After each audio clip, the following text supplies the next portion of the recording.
Assalamualaikum warahmatullahi wabarakatuh. Perkenalkan, nama saya Muhammad Imron. NIM saya 289020510.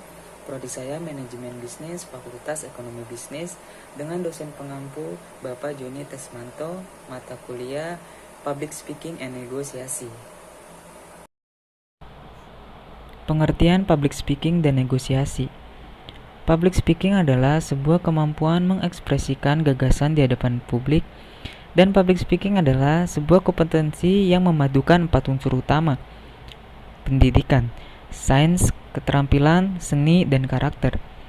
Public speaking adalah kemampuan seseorang untuk berbicara di depan umum dengan benar, sehingga pesan dapat dengan jelas tersampaikan dan tujuan berbicara dapat langsung didapatkan.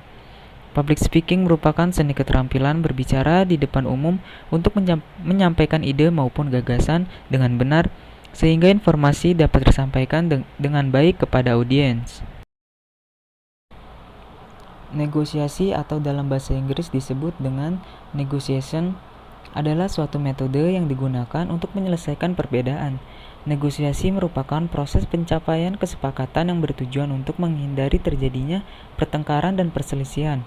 Dalam perselisihan apapun, setiap individu akan berusaha untuk mencapai hasil-hasil terbaik untuk posisi mereka ataupun untuk organisasi yang mereka wakili.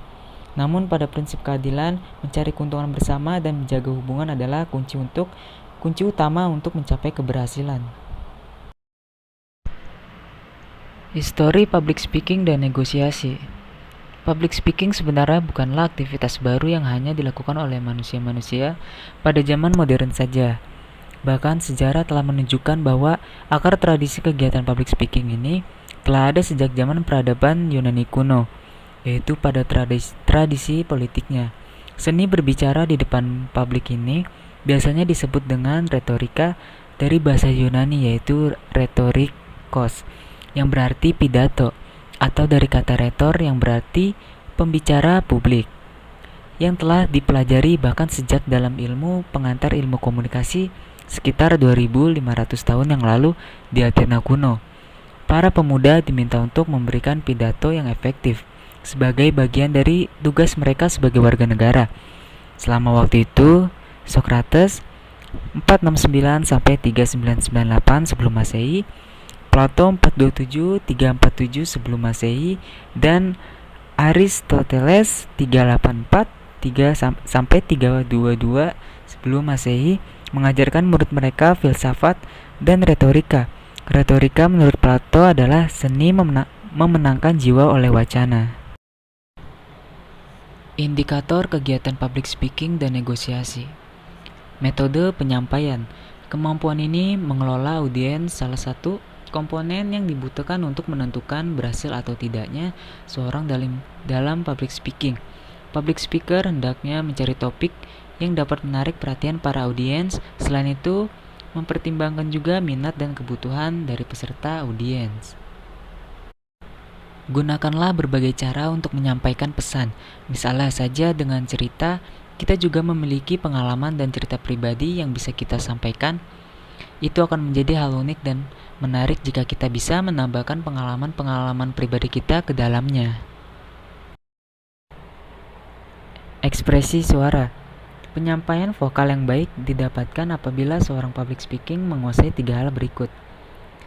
Pernapasan. Posisi yang baik untuk mengontrol pernapasan adalah berdiri tegak agar memberikan ruang yang lebih baik kepada paru-paru untuk berbicara di depan publik.